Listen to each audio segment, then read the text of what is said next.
गोटे भाई की बांधियो को समय प्रातः समय गोटे 20 मिनिट मध्य ही आपण माने चेष्टा करिवे राखी बांधिबा पाई की तापर बांधिले भाई भौणी के भाई हाथ राखी दे बांधे से ताकू प्रतिश्रुति दिए जे मु जीवन सारा तुम पुत्र रक्षा करिबी।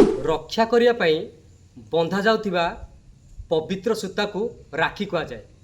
राखी पूर्णिमा आ 7-8 दिन थिबा बेले राखी पूर्णिमा एमिति एक पर्व भाई भौणीर माने निबिड़ संपर्क पर्व। तेणु गोटे भौणीर रक्षा कवच भाई आउ 5 ରୁ 7 दिन राखी पूर्णिमा थिला बेले आज ठारू चलाणी ए बाबद नहीं तर्क वितर्क कौन ना राखी पूर्णिमा 9 रे पालन करिबा ना 10 तारिख रे पालन करिबा आ राखी पूर्णिमार सठिक समय केतबेले ए सबुर टेक्निक उत्तर रखिबे आम सहित जोड़े अच्छा ज्योतिर्विद एवं वास्तुविद चित्तरंजन महापात्र। सर नमस्कार। सर प्रतिदिन टीवी आप स्वागत कर प्रथम जनातु आप परिचयटा। मु ज्योतिर्विद वास्तुविद पंडित चित्तरंजन महापात्र प्रतिदिन टीवी माध्यम प्रतिदिन टीवी समस्त दर्शक बंधु मानक मो तरफ हार्दिक स्वागत जनाऊँ।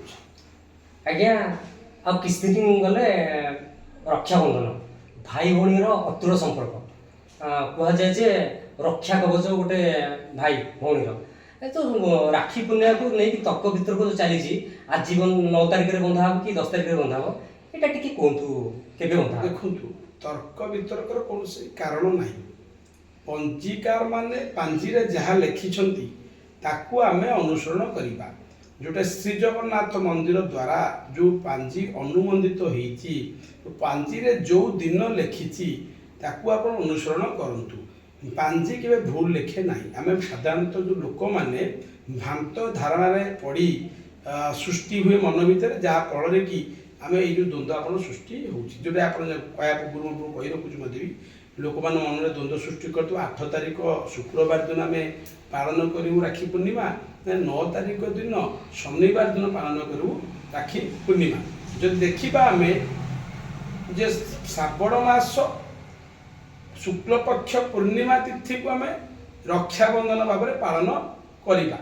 आउ ए वर्षर पंजीकार माने पांजी लिखिछंती श्रावण मास शुक्ल पक्ष पूर्णिमा होची जोटे शनिवार दिन एवं से दिन आमे मु सारा ओडिशा वासी की प्रतिदिन टी माध्यम कही लिखी कौन से द्वंद्व में पड़तु ना। 9 तारिख 9/8/2025 तारीख शनिवार दिन आपण रक्षाबंधन पालन करिवे मु कहले हब नहीं आज्ञा। बर्तमान शास्त्र मत पंजीकार नियम अनुसार कहूँ 8 तारिख दिन चतुर्दशी तिथि रोची से दिन पांजी स्पष्ट भाव में पूर्णिमा लिखी ना। 9 तारिख दिन स्पष्ट भाव में पांजी पूर्णिमा लिखी से दिन महाप्रभु जगन्नाथ मंदिर मध्य भी बलभद्र जन्म जो दिन रक्षाबंधन से दिन बलभद्र जन्म महाप्रभु बलभद्र जन्मदिन जन्मोत्सव पालन कराए। तेणुक 9 तारिख शनिवार दिन राखी भाईटे भाई हाथ में भौणी राखी से दिन ही बांध आईटा सबुठ शुभ दिन।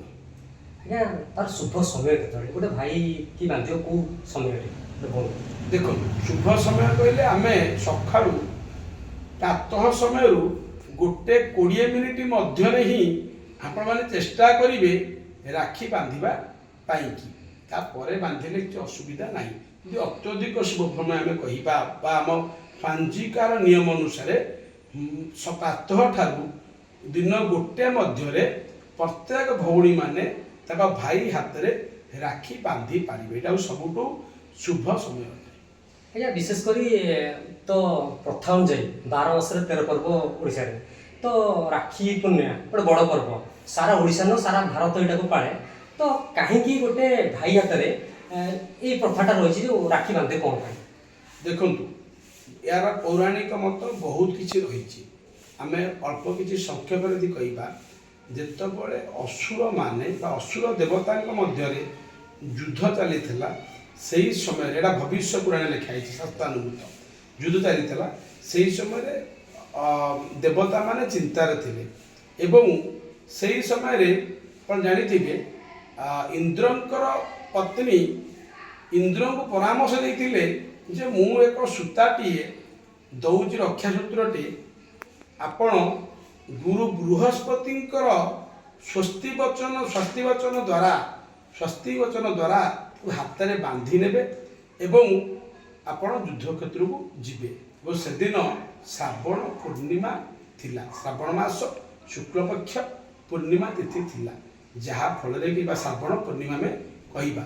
ସେ ଶ୍ରାବଣ ପୂର୍ଣ୍ଣିମାକୁ ସେ ହାତରେ ସେଟା ଇନ୍ଦ୍ର ବାନ୍ଧିକି ବୃହସ୍ପତି ସ୍ୱସ୍ତି ବଚନ ମନ୍ତ୍ରରେ ହାତରେ ବାନ୍ଧିଥିଲେ ଏବଂ ସେ ଯାଇଥିଲେ। ଏଇଟା ବିଜୟ ଲାଭ ମଧ୍ୟ କରିଥିଲେ ଦେବତା ମାନେ ବା ଇନ୍ଦ୍ର ଦେବତା ବିଜୟ ଲାଭ କରିଥିଲେ। ତ ଏଇଟା କାହିଁକି ମୁଁ କହିଲି, ଏଇଟା ପୁରାଣ ଅନୁସାରେ। ତ ଏଇଟା ହେଉଛି ରକ୍ଷା କବଚ। ଦୁଇରେ ଭଉଣୀଟେ ଭାଇଟେ ମାନେ ଆଉ ଗୋଟିଏ ଶାସ୍ତ୍ର କୁହେ, ଯେତେବେଳେ ବଳି 110 ଯଜ୍ଞ କରିଥିଲେ ସେହି ସମୟରେ ସେ ତ୍ରିପୁର ବିଜୟ ବୋଲି କହିଥିଲେ ଏବଂ ଦେବତା ମାନେ ମଧ୍ୟ ଚିନ୍ତାରେ ପଡ଼ିଥିଲେ ବଳି ଯଦି ଏମିତି କରିବେ ଏହା ପ୍ରଭାବରେ ବଳି ମହାବଳ ହେଇଯିବ। ସେଥିପାଇଁ ଭଗବାନ ବିଷ୍ଣୁ ସ୍ୱୟଂ 52 ଅବତାର କରି ଯାଇଥିଲେ ଓ 52 ଅବତାରରେ ତାକୁ ମାଗିଥିଲେ 3 ପାଦ, ଯୋଉଟାକି ଗୋଟେ ପାଦ ପୃଥିବୀ, ଗୋଟେ ପାଦ ସ୍ୱର୍ଗ ଆଉ ଗୋଟେ ପାଦ ମସ୍ତକରେ ଦେଇଥିଲେ ବର୍ତ୍ତମାନକୁ ବିଷ୍ଣୁ। ଏବଂ ସେଇଦିନ ବଳି ମାଗିଥିଲା ଭିକ୍ଷା ଆକାରରେ ଯେ ପ୍ରଭୁ ଆପଣ ମୋ ପାଖରେ ସବୁବେଳେ ରହିବେ, ଯୋଉଟାକି ବଳି ରାଜା, ବଳି ରାଜା ସେ କ'ଣ କଲେ ନା ବିଷ୍ଣୁଙ୍କୁ ଦ୍ୱାରପାଳ ଭାବରେ ପାତାଳରେ ରଖିଲେ। ମା ଲକ୍ଷ୍ମୀ ବିଷ୍ଣୁଙ୍କୁ ମର୍ତ୍ତ୍ୟପୁରକୁ ଆଣିବା ପାଇଁ ବଳି ପାଖକୁ ଯାଇଥିଲେ।